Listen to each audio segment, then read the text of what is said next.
BRS ने रियासत में खराब सेहत व तबाबत के हालात बशमूल गांधी हॉस्पिटल में माओं और बच्चों की अफवात के बढ़ते मामलात के तजदिए और हकायक मालूम करने के लिए 3 रुकनी कमेटी तश्कील दी है।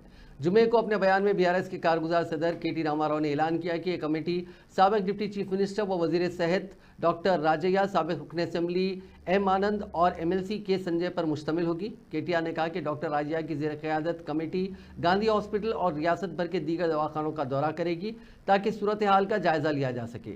ये कमेटी निगहदाश्त सेहत खिदमात में बेहतरी के मकसद से रियासती हुकूमत को तामीरी सिफारिशात पर मबनी रिपोर्ट पेश करेगी।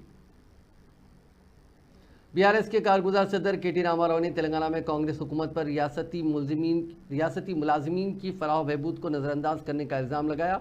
एक ट्वीट में केटीआर ने कहा कि मौजूदा इंतजामिया के तहत सरकारी मुलाजिमीन को मुश्किलात का सामना करना पड़ रहा है।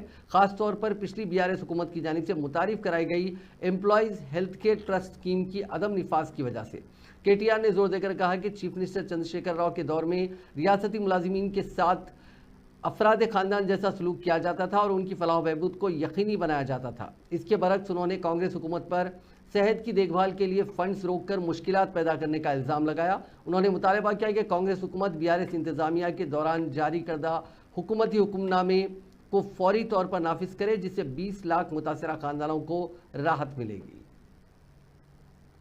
रियासती हुकूमत ने जारिया साल सिंगरेनी के